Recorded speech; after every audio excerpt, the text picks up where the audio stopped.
Hai good people, selamat datang kembali di Sisterman Channel bersama aku Teresia Siombing. Seperti judul video kali ini, aku akan ngebahas tentang salah satu genre film favorit aku, yaitu horor. Apa sih bedanya film horor Indonesia dengan film horor luar negeri? Dan kali ini yang akan dibahas adalah dari film-film dari Hollywood. So, nggak usah lama-lama lagi, kita langsung aja ke poin-poinnya. Yang pertama itu, yang menjadi pembeda adalah subgenre dari horornya itu sendiri. Jadi kalau di Hollywood, film-film horor yang diproduksi itu ada 3 subgenrenya. Yang pertama itu horror of personality, yang kedua apa? Horror of the demonic, yang ketiga itu horror of Armageddon. Nah, apa sih personality, Armageddon sama demonic ini? Kalau yang personality itu film horor yang menyampaikan cerita tentang seseorang yang punya sisi gelap gitu dari hidupnya. Jadi kalau di kehidupan normal tuh ya kita ngeliat dia seperti manusia biasa gitu, nggak ada masalah apa-apa, tapi ternyata dia punya sisi gelap dari dirinya dia, dan ceritanya biasanya tuh tentang pembunuhan berantai atau psikopat seperti itu. Jadi horror of personality itu film yang bercerita tentang pembunuhan berantai atau psikopat. Contohnya itu kalau di Hollywood ya ada film Halloween.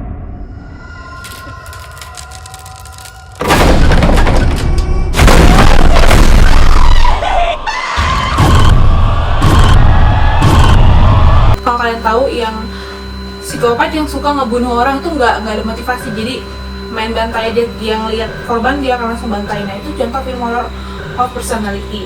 Sementara kalau horror of Armageddon itu bercerita tentang keadaan yang horor gitu, gara-gara adanya bencana alam atau wabah. Biasanya kayak film tentang virus atau zombie, yang World of Z itu yang dimainkan oleh Brad Pitt.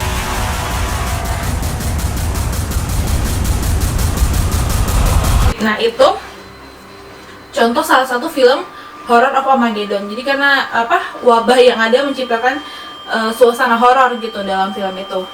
Nah, yang ketiga yang udah nggak asing lagi buat teman-teman semua itu pasti horror of the demonic, yaitu kayak The Conjuring yang tentang evil atau sekte-sekte yang ghost. Nah, itu termasuk horror of the demonic. Let me try with pleasure hands.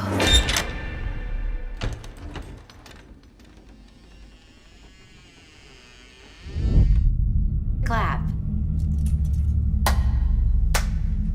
I'm gonna get you now. I can hear you breathing.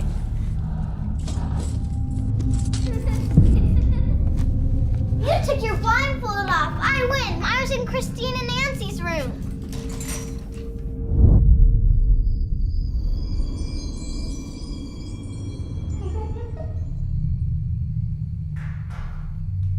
Girls, it's way past your bedtime.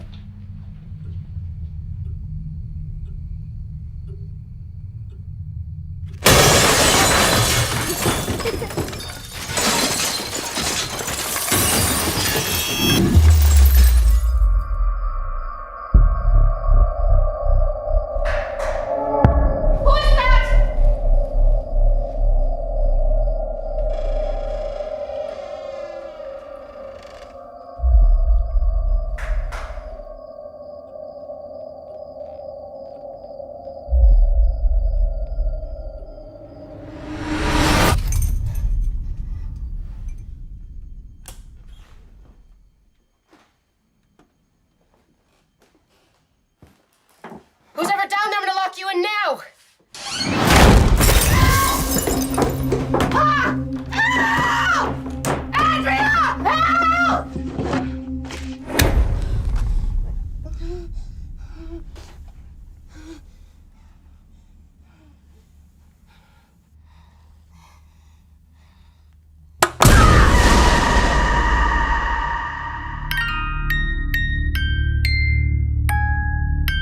Nah, kalau di film produksi horor Indonesia sendiri cuma ada 2 subgenre itu yang mendominasi, yang personality sama the demonic. Kalau personality itu seperti salah satu film horor yang cukup terkenal juga dan go internasional itu adalah Rumah Darah. Kalau kalian pernah nonton tuh, Rumah Darah itu kan tentang seorang ibu yang psikopat gitu, yang emang cari korban nggak ada motivasi pokoknya. Jadi emang jadi ada korban yang bisa dibantai ya dibantai seperti itu. Kamu dengarkan?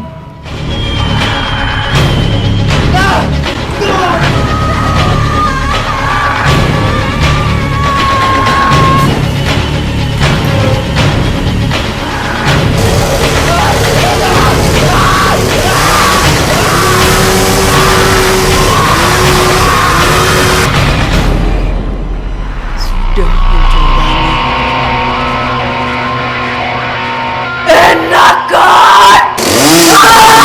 Nah kalau Horror of the Demonic udah pada tahu lah ya, kayak Susanna, Beranak dalam Kubur, Pengabdi Setan. Sama Ian boleh pindah kamar gak? Dari luar jendela kelihatan areal perkuburan. Di kuburan kan cuma ada orang mati. Orang mati nggak bahaya.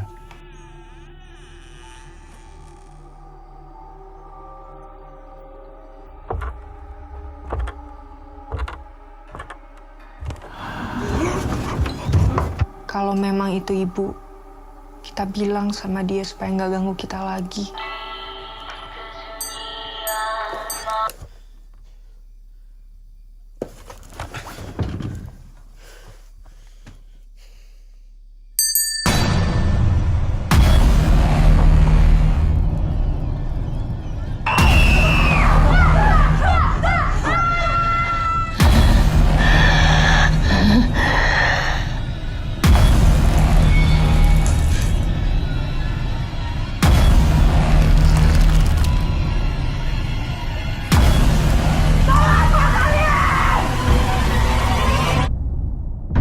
Itu adalah contoh-contoh film dari Horror of the Demonic itu.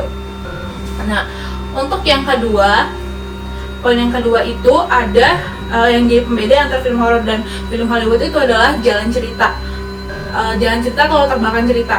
Nah, kalau di Hollywood mereka suka mengangkat film-film horor yang bertemakan atau terinspirasi dari kisah nyata yang terjadi. Jadi karena kalau menurut aku mereka merasa horor itu akan makin terasa kalau misalnya wow itu kejadian nyata gitu. Mereka suka mengangkat cerita-cerita dari kejadian nyata yang terjadi. Contohnya tuh seperti The Conjuring. Itu kan juga diambil dari kisah-kisah nyata pasangan suami istri yang suka melakukan kegiatan untuk pengusiran setan gitu kan. Jadi kalau ada yang merasa terganggu atau apa, mereka akan berkonsultasi ke si pasangan itu. Nah kalau yang gak asing lagi itu ada contoh filmnya yang Amityville yang si anak ngebantai semua anggota keluarganya malam-malam, gak tahu kenapa. Alasannya cuma karena dia seperti dibisikin kalau dia harus ngebunuh semua anggota keluarganya. My name is Ronald DeFeo Jr., but people call me Butch. This is my family, and this is our house. But we aren't the only ones who live here.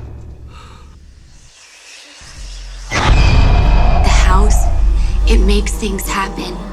Bad things. I thought I heard something in my room. Butch is not the devil. He's our son. Can't eat. I can't sleep. I just spend night after night after night watching you. Gotta get out of this house. There's no way out.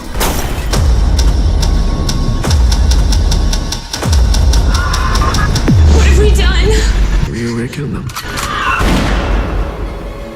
Nah kalau di Hollywood tuh suka ngangkat cita-cita seperti itu yang akan dijadikan film horor. Nah kalau di Indonesia itu lebih karakter hantunya itu pasti sama. Jadi kayak yang udah ada di cerita kalangan masyarakat gitu, seperti kuntilanak ataupun sundel bolong, nah gitu. Dan ceritanya itu biasanya selalu memiliki unsur pembalasan dendam. Jadi misalnya ada orang yang meninggal karena dibunuh dengan tidak adil, nah arwahnya itu gentayangan terus ngejar para orang-orang yang udah nyakitin dia sama masa hidupnya. Kalau film Indonesia itu lebih didominasi dengan cerita-ceritanya seperti itu. Nah itu yang merupakan salah satu pembeda dari film horor Indonesia dengan Hollywood tadi. Dan untuk yang ketiga, yang menjadi pembedanya juga adalah penampakan, adegan scene penampakan di film horor Hollywood dan Indonesia. Kalau horor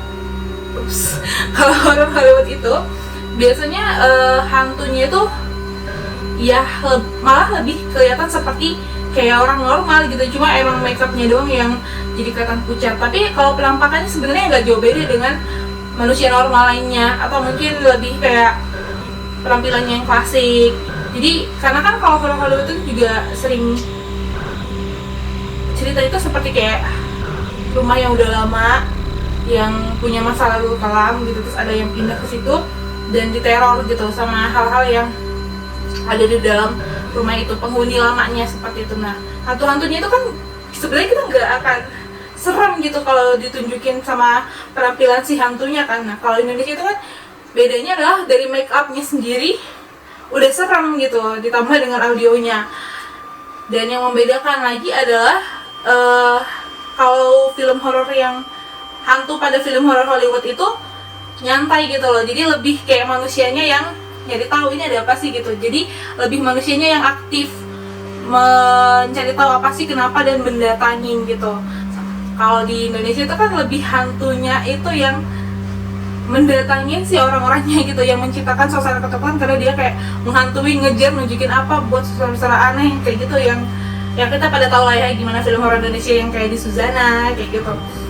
Nah, poin yang keempat untuk pembeda antara film horor Indonesia dengan Hollywood yaitu kualitas para pemainnya.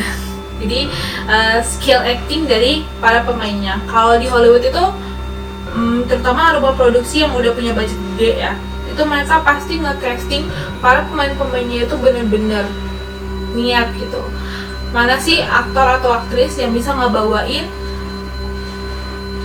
karakter pemain yang dia mau supaya dapat gitu feel horor ataupun mencekamnya dari pemainnya itu tuh kita bisa ngerasain, karena si acting dari si aktor atau aktrisnya tuh oke punya gitu. Sementara kalau di Indonesia film horor ini kan masih baru kembali lagi ya, maksudnya belakangan ini baru kembali naik lagi, banyak rumah produksi yang nge-produksi film-film horor, tapi sebenarnya beberapa dari pemainnya masih belum oke gitu. Jadi kita pada saat menonton film horor Indonesia itu masih kayak ngerasa, kenapa sih dia kok harus seperti itu, kenapa sih ekspresinya harus gitu, kok nggak serem tapi dia bisa berekspresi yang seperti itu. Nah, masih ada beberapa aktris ataupun aktor yang belum mantap gitu, belum oke gitulah untuk ngebawain si karakter yang ada dalam ceritanya. Tapi ada beberapa yang emang oke gitu. Contohnya kayak di Pengabdi Setan, si pemeran ceweknya itu kan juga oke banget ya. Kalau menurut aku pribadi itu dia oke gitu, membawakan peran yang ada dalam film itu dengan baik. Dan untuk yang terakhir berhubungan juga dengan teknis ya gitu. Kalau di film horor Indonesia itu aku nggak tahu gimana. Jadi kan sebenarnya sutradara di film Indonesia yang emang udah jago banget untuk ngebuat film horor itu kan, yang udah terkenal itu adalah si Joko Anwar. Kita udah pada tahu lah ya Joko Anwar itu gimana karya-karyanya dia, sama The Mo Brothers. Nah, The Mo Brothers itu kalian bisa lihat karyanya pada Rumah Dara, itu juga termasuk film horor yang masuk ajang award yang ada di internasional, sama Pengabdi Setan. Nah, kalau kalian belum nonton, kalian boleh nonton tuh. Di situ juga emang jago banget dari pemain, audio, efeknya juga tuh keren banget. Nah, tapi beberapa film horor yang Indonesia yang aku tonton, saat nonton tuh kita nggak dapat feel horror sama sekali, malah mau ketawa ini film horor apa film komedi gitu loh, karena scene saat dia misalnya hantunya tuh muncul gitu, jadi kan biasanya ada tuh kayak barang-barang terbang atau bergeser-geser gitu yang menunjukkan kalau ada sesuatu gitu di tempat itu. Nah, itu tuh masih belum smooth gitu, masih kayak. Dan kalau misalnya kalau nggak salah itu film Ratu Ilmu Hitam. Nah, itu kalau kalian pernah nonton di film Ratu Ilmu Hitam itu kan ada adegan dimana si anak-anaknya itu dibakar gitu. Mereka tuh kayak ngerasa terbakar dan emang terbakar gitu dalam ruangan itu. Tapi tuh apinya tuh kayak bisa nembus gitu loh, nggak bener-bener kelihatan terbakar. Dan masih belum di situ aku, menurut aku langsung, oh ini tuh antara emang belum punya skill editing yang oke, atau emang low budget seperti itu. Perfilman Indonesia juga harus lebih memastiin itu. Kalau misalnya emang nggak begitu oke dalam buat efek-efeknya seperti itu, mungkin lebih baik dia main di perpindahan frame ke frame yang lain, atau angle kamera yang bisa membuat gimana sih menunjukin horornya gitu, bisa membuat scene itu jadi terlihat horor, ditambah dengan musiknya juga kan, sound dan audionya seperti itu. Oke, aku udah selesai nyampain beberapa poin-poin yang aku dapat untuk apa sih yang menjadi pembeda dari film horor Indonesia dengan Hollywood. Dan semoga dari kalian yang sama kayak aku, apa sih yang menjadi bedanya itu bisa kejawab gitu, apa yang jadi pertanyaan kalian. Thank you semuanya, bye-bye.